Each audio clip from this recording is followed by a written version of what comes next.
slow up, no I don't take shit. I got no love for the fakeness. If you wanna play tough and wanna hate this, I'll always show up. I don't ever slow up, no I don't take shit. I got no love for the fakeness. If you wanna play tough and wanna hate this, I'll always show up and make a statement. I don't ever slow up, no I don't take shit. I got no love for the fakeness. If you wanna play tough and wanna hate this, I'll always show up and make a statement. Everything I do so instinctive and so passionate. Every word I move so descriptive like an adjective. I got a vendetta against people who patented being negative when you should be getting after it.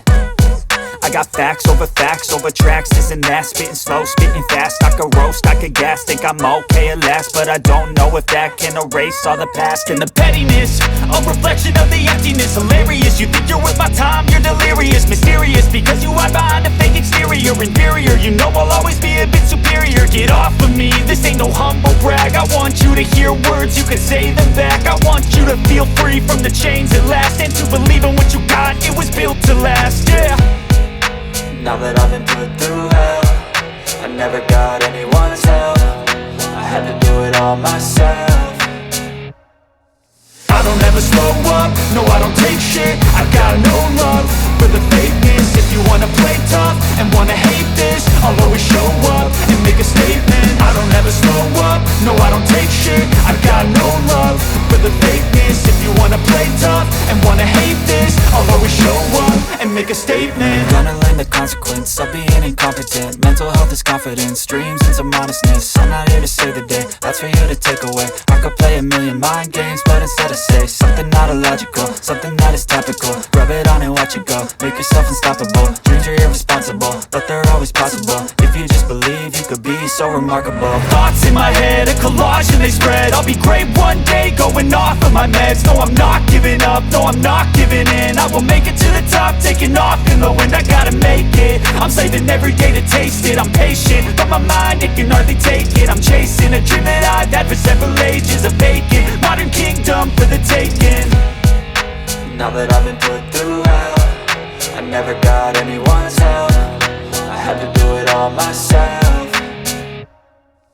I don't ever slow up, no I don't take shit. I got no love for the fakeness. If you wanna play tough and wanna hate this, I'll always show up and make a statement. I don't ever slow up, no I don't take shit. I got no love for the fakeness. If you wanna play tough and wanna hate this, I'll always show up and make a statement. I don't ever slow up, no I don't take shit. I got no love for the fakeness. If you wanna play tough and wanna hate this, I'll always show up.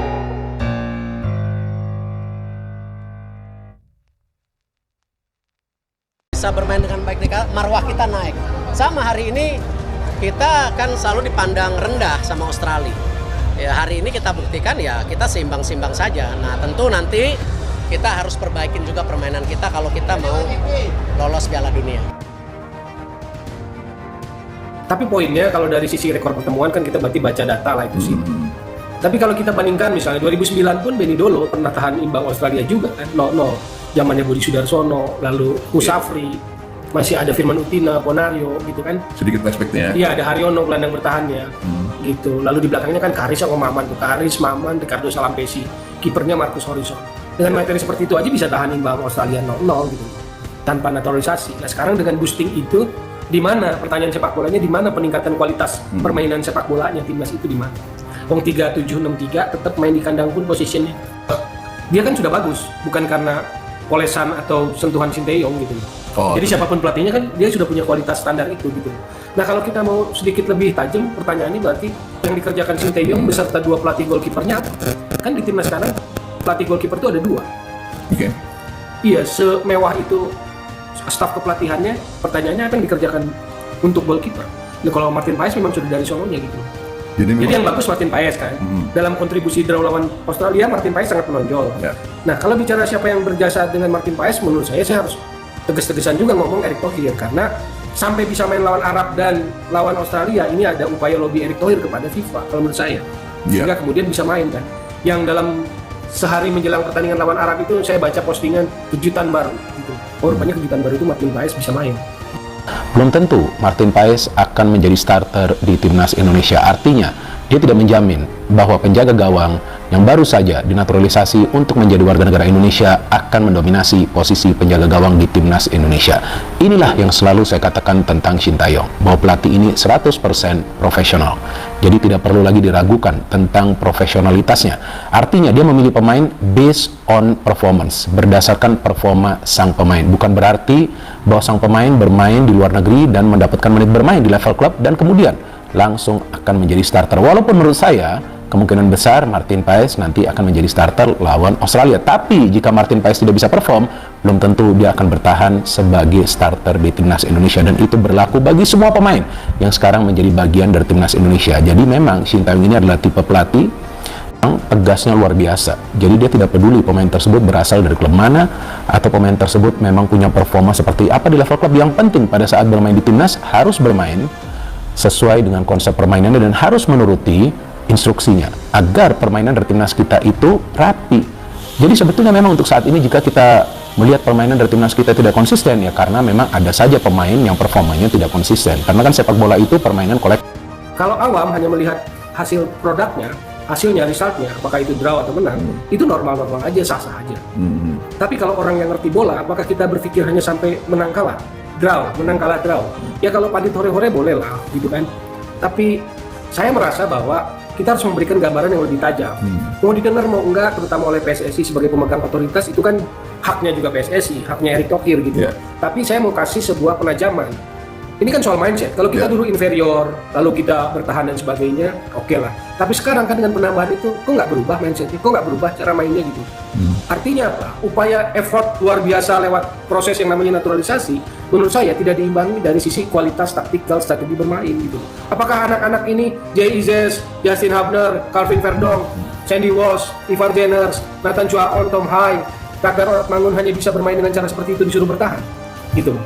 Kan menurut saya sih nggak juga dong. Kapasitas kemampuan maksimal potensinya kan harus dikembangkan. Ya, soal stamina tuh satu hal. Kan kemarin sempat rame-rame tuh, pandit banyak ngomong, publik banyak ngomong bahwa di era STY stamina 90 menit nggak ada yang megap-megap, kan begitu. Loh kenyataannya, waktu lawan Arab Tom Hai menit 67, Sandy Walsh 70-an habis, kemarin juga habis. Ketika lawan level Iya. atau level tim yang lebih Iya, tinggi. iya kan sesuai dengan ucapannya sendiri dong level Asia. Kan pada megap-megap tuh, artinya kan dia orang bilang bahwa itu berkat STY semua gitu kan. Mana buktinya kalau berkat STY? Kok megap-megap? Kok kamu kemarin nggak berani pasang Tom Hai sejak awal? Dia karena tahu kan ternyata nggak kuat gitu loh. Apalagi main bertahan.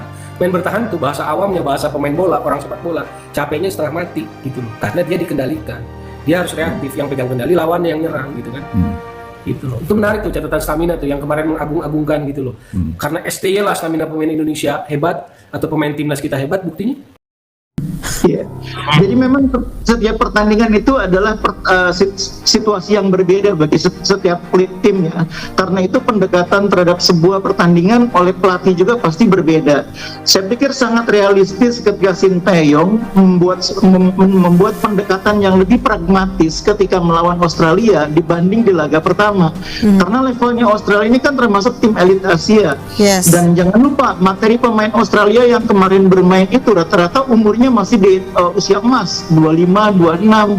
Ada beberapa yang memang usianya sudah kepala tiga seperti Jackson Irvine, kemudian kipernya.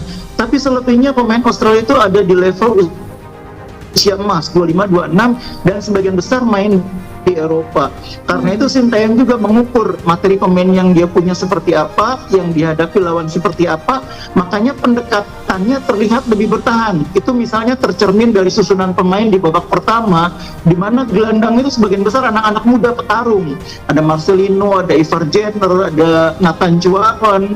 Tom Hai baru masuk di babak kedua. Tujuannya supaya apa? Di babak pertama bertarung dulu anak-anak muda ini, supaya di babak kedua masih ada yang cukup segar tenaganya untuk menjaga ritme permainan. Jangan sampai seperti di laga pertama lawan Arab Saudi di mana kita menurun.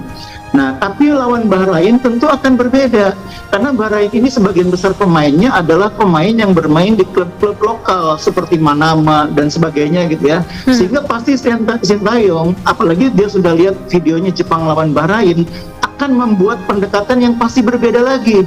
Jadi sekali lagi, setiap pertandingan adalah hal yang berbeda bagi setiap laga. Ya menurut saya sih Shin Tae-yong nggak cukup punya jurus lah. Kalau kita pakai istilah pendekar, jurusnya nggak punya lagi. Jurus pamungkas. Ya, nggak jurus yang lain, harus banyak jurus kan. Jadi buat saya sih Sinteyong tuh nggak punya jurus lain lagi untuk meningkatkan level permainan timnas. Coba aja lihat nanti lawan siapapun di level ronde 3 ini. Kita berharap lawan Bahrain dan China dia keluarkan jurus baru. Ya harapannya, tapi seumur-umur dia pegang Korea Selatan pun kan begitu main. Anda melihatnya begitu? Iya, sampai ke Indonesia tuh. Dia benar-benar pragmatis. Makanya dia selalu mainkan itu. Kami realistis. Jadi dia turunkan dulu ekspektasi publik. Begitu dapat draw, maka sorak-sorai kan. Timnas sudah bekerja keras, dalam hal ini pemain squad dia bilang. Cuman apakah ini akan memberikan sebuah warisan buat sepak bola Indonesia jangka panjang? Saya meragukan itu. Kalau untuk STY saya ragu, dia bisa meningkatkan level kualitas permainan timnas. Saya ragu.